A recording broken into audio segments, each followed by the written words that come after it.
Hello everyone and welcome to our talk, Fast Track Amber with Fastboot and Embroider. I'm Suchita.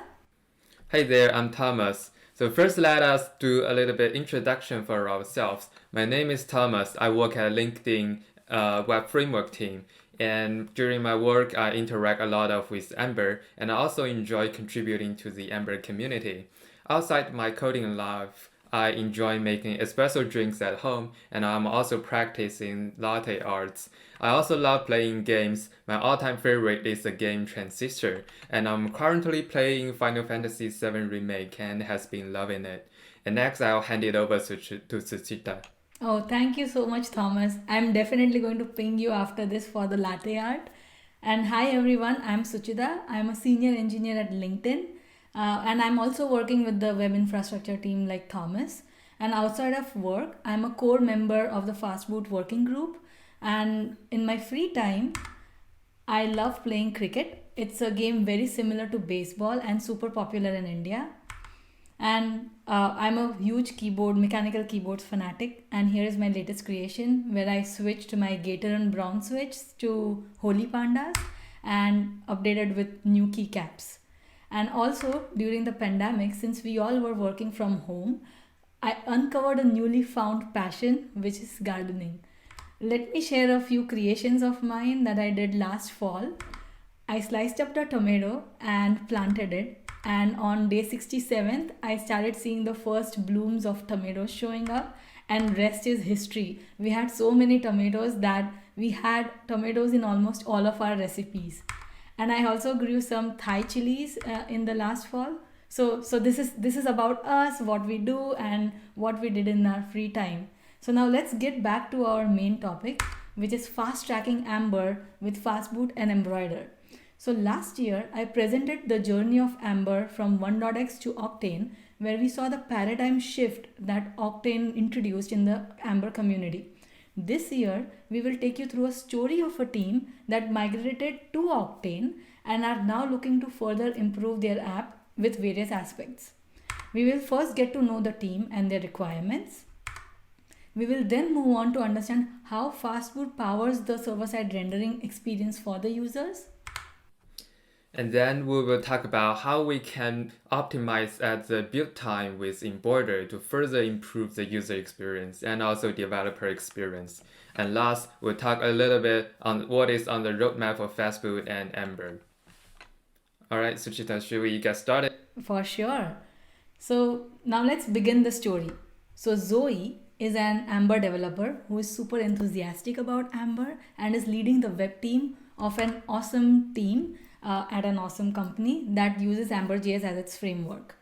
The current status of this team is that they recently migrated to Ember Octane and are super happy with it.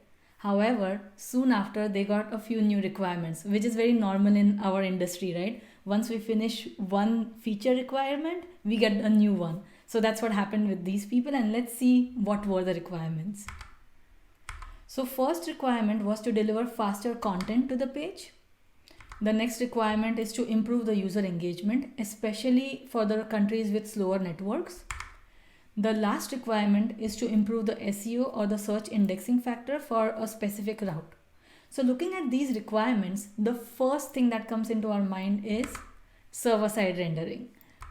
So what is server-side rendering? To give you a brief overview, let's take a step back and see how client-side rendering works. So when a client makes a request or when a browser makes a request for a page to the server returns the HTML shell along with the JavaScript and CSS tags. Like you can see here, the body of the HTML returned by the server is empty. And once the JavaScript executes on the client side, it renders the HTML on the client. On the other side, with SSR, when a user makes a request for a page to the server takes in the request, runs the app in the server, builds the HTML, and returns the HTML to the client as a byproduct. Hence, instead of an empty HTML shell or empty body shell, you will see a page source filled fully with a statically rendered HTML. In Amber, this is possible with a library known as Fastboot. So Fastboot has been there for a while, and most of us know that it provides an SSR solution for Ember apps. But today, let me showcase what makes Fastboot so special and fast. So you can imagine the Ember application container as a stateless container that does not contain any specific data, user specific information. Instead, it only contains the parsed classes, components, routes, registry information, etc. of your app. So when a user request comes in, it is associated with an application instance. So what is an application instance? You can think of an application instance as a stateful container as opposed to the stateless one that contains information like user data, services, models, etc., which is very specific to the user request or this request that came in. In the meanwhile, if there are other requests coming in, then instead of blocking the entire thread for serving the initial request, we put this app instance in the background using the async IO and spin up new app instances using the same app container that you see in the background. This is huge since we are cutting down the cost of reevaluating the whole app for every request. Instead, we are just reusing the same application container. And that is how we can serve multiple requests at the same time for different app instances concurrently. And once a request has finished serving, we destroy the app instance and the state itself. But one thing to note here is because these app instances are running inside of a sandbox, we prevent the state leakage between the app instances, which is great. But with that being said, one thing to be mindful about is since the application instances leverage the same container, we should avoid putting anything on the global scope or on the class scope because it might end up leaking in between the instances otherwise. So that's one thing that we should be careful about. So now that we understand the mental model of how Fastboot works and what are its benefits and how fast it is, let us see how we can measure the success of leveraging Fastboot in our app. So Google recently announced a few core web vital metrics that provide the guidance around determining the quality of user experience on the web, where LCP, which is the largest contentful paint, is used for measuring the loading performance. FID, which is the first input display, is used for measuring interactivity, and CLS, which is cumulative layout shift, which is used for measuring visual stability. So for the purposes of this talk, we will be focusing on the LCP metric since that's where Fastboot really helps. So what is exactly LCP measuring? It basically measures how much time it takes before the user sees the most important content on their screen, or you can say the hero element of the screen. Anything that is not in the viewport will not be a part of the calculation. So if you see the scale carefully on the left that measures this metric, anything above 4 seconds is considered to be poor. Now just imagine if a user has to stare at a blank screen or a loading screen for more than 4 seconds, it's certainly not ideal and not a good user experience, and it might potentially lead to the user abandoning the page. But if we could improve the time it takes to paint the content, then we can certainly improve the user experience and give them faster feedback and of course better experience. So now let's see the role that Fastboot plays in improving the LCP metric and connect these two aspects together with a side-by-side comparison of a world before Fastboot that you can see on the left and after Fastboot that you can see on the right. And here, for demonstration purposes, both of these apps are simulated on a slower network just to show you the impact. So let's see what happens when the user hits the same route at the same time before and after Fastboot. So here you can see on the right that clearly that the Fastboot enabled app is already showing up the content, whereas we are still waiting for the non-Fastboot app to show up. Now it is showing up. So the LCP measurement for the after Fastboot use case was 2.9 seconds, whereas in opposition the non-Fastbooted case is 9.5 seconds. This clearly shows the value that Fastboot brings to the table. This would not only give users a better experience, but will also help retain the number of users who left the page due to seeing a blank screen. So now let us understand why did we see such a shift of amount of time taken before and after Fastboot to load the initial paint. To do that, let's see the timeline of the before Fastboot world first. Before Fastboot, it first waits for the HTML and CSS required for the page to load. It then loads the JavaScript required for the page. And then it makes any required API requests, here the articles call, like you can see in the example, to make the first page load. And that's where you see the LCP or the first content showing up on the screen. However, with Fastboot, the timeline is a little bit different. Here we can see that as soon as the HTML and CSS is loaded and the browser has finished the parsing, that's where immediately you'll see the content showing up on the screen, or the LCP is marked. This is happening while the JavaScript files are still getting loaded. This means that we are not blocking on the render until the JavaScript loads, but rather we are showing the content or flushing out the content as soon as it is available. Since we now know how Fastboot is so beneficial, I would specifically want to highlight one aspect of Fastboot which helped with this demonstration very much. To do that, first let's see the before Fastboot use case. Here, if you see carefully, we are making two XHR calls, namely articles and tags, where the articles call is required to display the list that you can see on the left, and the tags call is required to show some data at the bottom of the screen. So this is normal, right? You make API calls and then render its response on the screen. This is a normal scenario. However, after Fastboot, I'll show you something different. So here you can see, surprisingly, we are not making the articles call, but you're still seeing the data on the screen.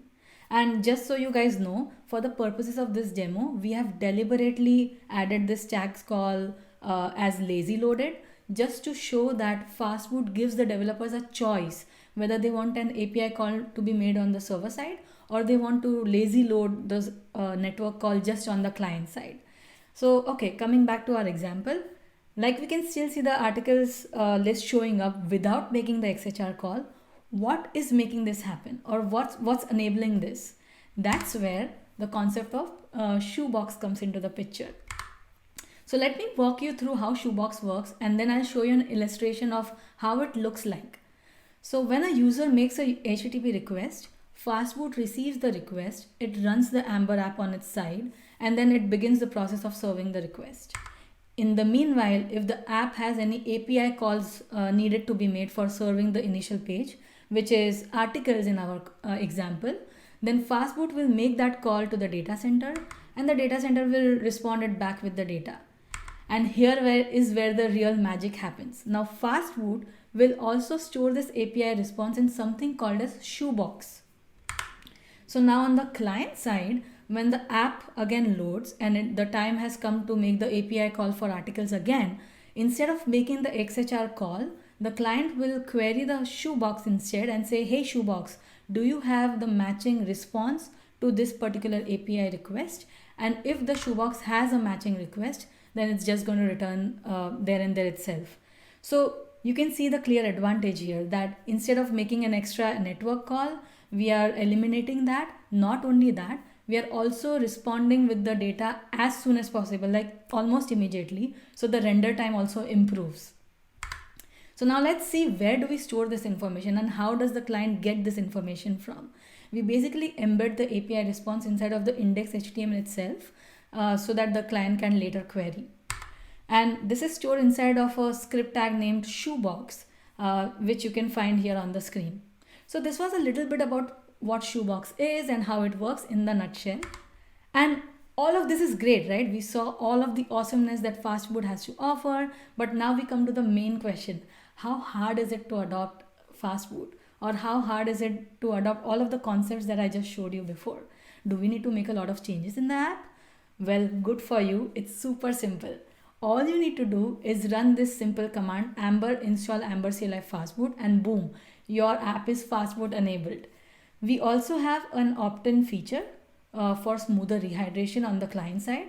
So what I mean is, currently when you run this command, when server side responds with the HTML, Glimmer VM will re-render the whole DOM tree on the client side again.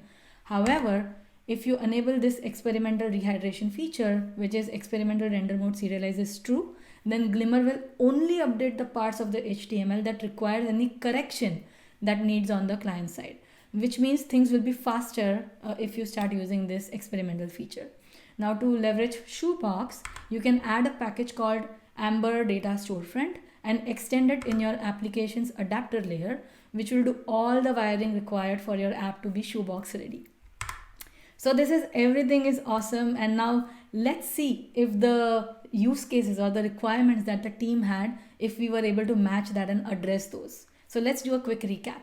So the first requirement was that they needed fasted content to the end user, and by improving the LCP factor, we were able to achieve that. So that's great. Next, by displaying the content sooner on the page, it showed better engagement from the users due to early rendering, which addresses the next requirement. And finally, since SEO is supported by Fastboot inherently, the search indexing requirement was fulfilled as well. So now everyone is happy. A few moments later. Surprise! Some new requirements coming in after a few moments. So this time, the good news is the company and the product is doing great, and now we're going to build more features and more pages. But the problem for the team is, since we will be building more pages and writing more code, that means we will have more code going into the JavaScript bundle, which will ultimately be delivered to every user's browser. So the time to fully boot up client-side Ember app will increase. So the team is thinking about, can we ship only the JavaScript needed for the initial page that the user is requesting? Therefore, when we are working on some new pages, we won't negatively impact the performance of our homepage. And there is an answer from the Ember community that is to optimize the build of the Ember app. So let's introduce Embroider, a modern build system for Ember.js applications. So there are a lot of optimizations Embroider provide to your Ember app. Let's talk about some of the features. The first thing I want to highlight is code splitting. So traditionally, Ember CLI build pipeline, what it does is it will look at all the Ember code in your application and all your dependencies, and Ember CLI will transpile those code and ultimately build into two separate JavaScript files. One is for your own applications, and the other one is for all your dependencies combined together. What Embroider does is it starts to taking advantage of the long-adopted ES module syntax by the Ember community, which is the import and export syntax you have in your components and helpers, all the files. So what it does is it starts a static analysis for all those modules and figure out what are the exact code that you needed for a specific route. For example, for our homepage, we have the application route, the index route, and the services and the templates for it.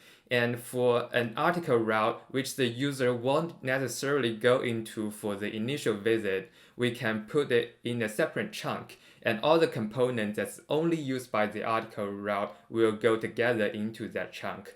So this time, when the user is visiting the initial homepage, we won't be delivering all the code for the article route to the end user. And you can also choose to include any route together with the initial bundle if that route is important and the user might go to it immediately.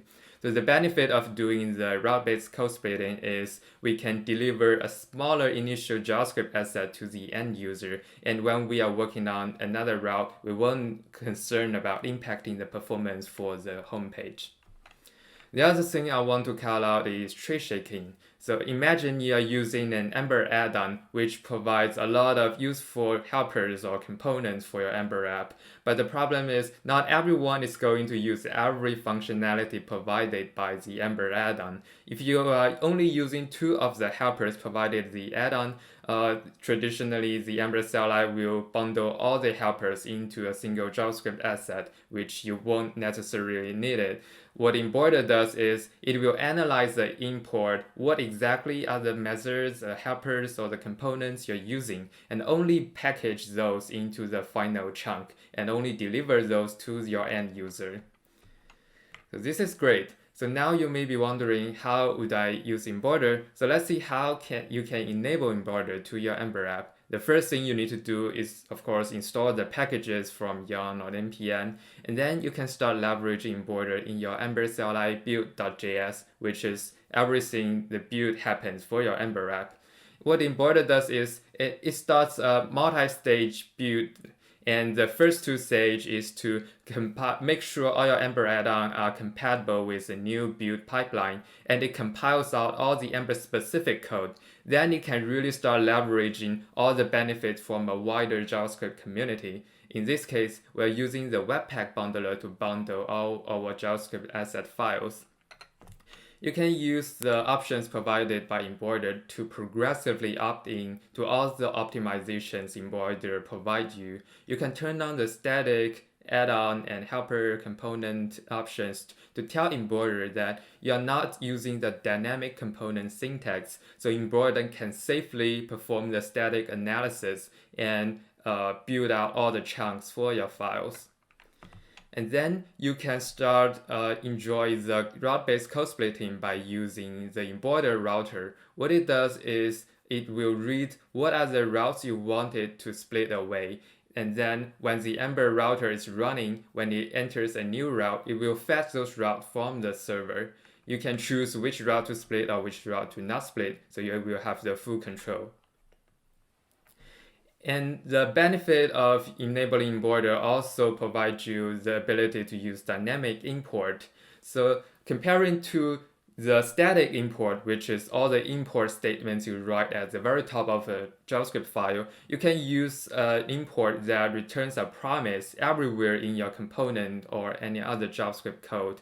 Once the promise resolves, you get access to the module you want to use. So you may, during the runtime, you have the full control of the exact timing you want to import that module, fetch the module, the JavaScript file from your server, and start using it later. And now you might ask, can I use it today for my Ember app? Will it break anything? So the question is, yes, you can start using it, and we have been using it at LinkedIn for a while, and we can share some of the benefits we are seeing when enabling Embroider on a large LinkedIn application. And we are really seeing Embroider start to bring faster speed to our end user. For when Embroider is enabled, we are seeing a 35% reduction on the initial JavaScript size reduction. And when the JavaScript is delivered to the end user's browser, the final parsed size of all the code combined is almost half of the original size. The reduced JavaScript bundle size translates to a faster page load time. So what we are seeing is from the beginning to a fully boot up client-side Ember app, there's a 6% reduction for the page load time, which is roughly 200 milliseconds on a simulated slower network. And most of the benefit are as expected coming from a faster download and parsing time. That's where the Embroider's code splitting and all the static analysis bring us. All the metrics we are seeing are collected by TracerBench, which is a controlled performance benchmarking tool we use a lot at LinkedIn. We use it to ensure we don't have any performance regression, and under the hood, it runs the initial page visit multiple times and give us a statistically confident result. In this case, TracerBench tells us it has more than 95% confidence that Embroider is indeed making the app much faster. And the benefit for the developers is also obvious for us. After enabling Embroider, we're seeing the code build has dropped by 58% of the original 100 something seconds. And the most impressive is the library load has dropped from 3.5 seconds to less than 1 second. So our development speed is also skyrocketing. So to recap, after enabling Embroider, we're shipping less code to the end user, which translates to a faster page load time. And as a bonus, our developer experience is also improving because of the faster build speed. This is awesome. I think I can see the team already celebrating. They seem to be super happy with the Fastboot and Embroider adoption. So Thomas, let's talk about a little bit more of what's next in the world of Fastboot. Sure, there are a lot of things we can do to make Fastboot and Embroider experience much better.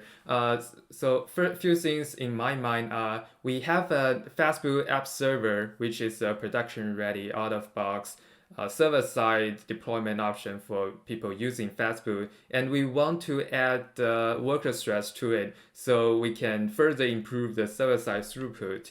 And we also want to support streaming back the initial HTML so people don't wait all the HTML get generated on the server side and start shipping it back to the browser, which will bring us a better, faster Ember app. We also want to make the faster and Embroider combined experience a bit better. Right now, if you load not the home page but another page from the browser, what Embroider do is it will fetch the JavaScript file for a separate chunk after the Ember app boots up. What we want to do is we want to do this part in the Fastboot world as well, so that when the user gets the HTML, it can in parallel fetch all the necessary JavaScript for the Ember app to boot up. Awesome. And just to give you guys more information, we are also planning to stabilize the rehydration feature and enable it by default for all the users, and also have a better testing infrastructure just to make it easier for the apps to test against Fastboot. And of course, we want to continue the effort of improving the developer experience. For example, adding more instrumentation in place, enhanced documentation, etc. Cool. And here are some more resources for folks to check out. You can learn more about Fastboot at its homepage and Embroider at its GitHub repo. There are a lot of instructions and more details about it. And all the code we use for the demo app we showcased today, you can access on GitHub to see it yourself.